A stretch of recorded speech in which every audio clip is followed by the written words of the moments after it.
It's me, Gavin, CrossFit Northeast and CrossFit Linden Hills, coming at you again with another workout. Today's the equipment workout I'm going to be going over, the equipment.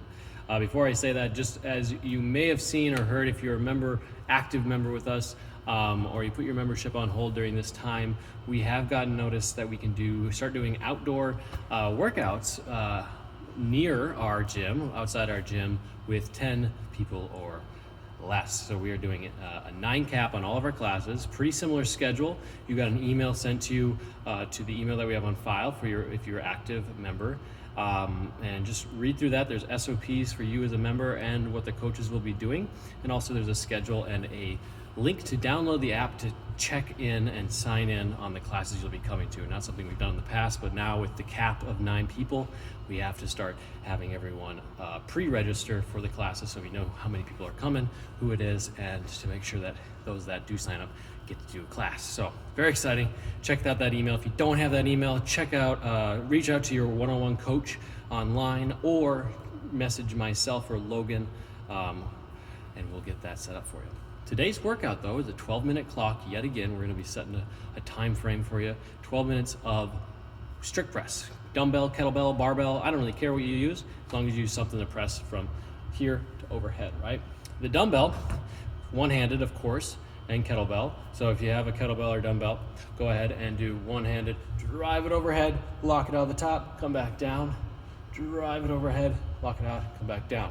A couple of tricks with a light dumbbell or kettlebell. If you don't have heavy or a lot of variety, go ahead and sit on a chair or sit on the ground with your legs in front of you and then do your strict press. It makes it a lot harder taking the legs and butt muscles out of the equation. It's just more of a core and shoulder movement. If you have really heavy kettlebells or dumbbells, feel free to kind of help manage by pressing up together that lockout and bringing it back down safely and grabbing with both hands and helping stabilize, right? Sometimes that stabilization on that one side can kind of pull you around. So you want to be really careful bringing that kettlebell back down or dumbbell into position. If you want to do a push press instead, if it's really too heavy, but the push press is sustainable for the kettlebell or dumbbell, dip, drive, lock it out overhead, come back down. You're doing 8 reps on each arm. So do 8 and then switch to do 8. And then 1 minute rest in between. Now that's the prescribed workout if you have a kettlebell or dumbbell. Now if you have a barbell, you're obviously gonna be using both arms at the same time. So you're gonna do, again, instead of 8, drive it all the way overhead, back down, 8 times, and then you're done. Now if you don't have a lot of change weights and it's too light, then go ahead and increase the volume from 8 to 10, 12, whatever is good. If you have too heavy a barbell, maybe the 45 pounds too heavy for you, or you don't have that many options, then go ahead and lower the weight if you need. You're gonna also rest longer in between your sets if you're doing a barbell. More than likely they're doing a little bit heavier weight. So I'm gonna have you rest about 90 seconds to a minute, depending on how you feel. And then if you got a band, I have this band here, you can step on the band, in between the band, and then bring that band to shoulder height. This is a purple, it's a little heavy, it's a little hard, but some of you have red and black bands out there that we donated out. So you're gonna brace your core just like a strict press, drive it overhead and back down. Drive it overhead and back down, right? Super fun, actually something that I've been doing a lot of band work lately because I find them to be very responsive and difficult, really hard to do.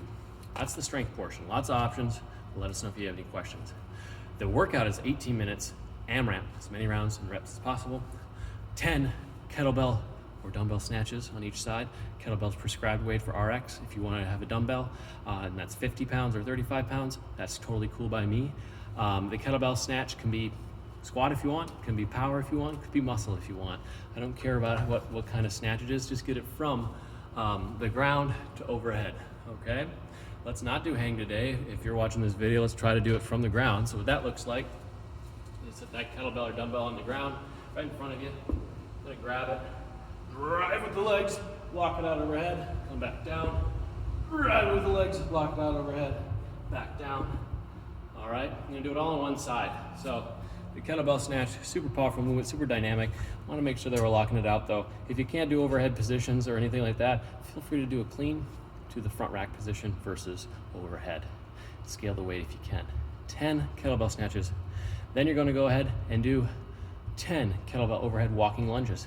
Locking that kettlebell or dumbbell overhead and then walking it out. You're walking forward, which is actually a little bit more natural of a movement for us, right? Walking forward, alternating legs, but it's very hard to get down and then project yourself forward while maintaining stability with something overhead. So this is super dynamic and super functional movement than just a stationary or reverse lunge. So have fun with that, get after it. And then you're gonna go ahead and do those snatches again, those overhead lunges again, and then finishing with 10 burpees over the kettlebell and a 100-meter run. 100 meter, probably around 15 to 20 seconds for a lot of us.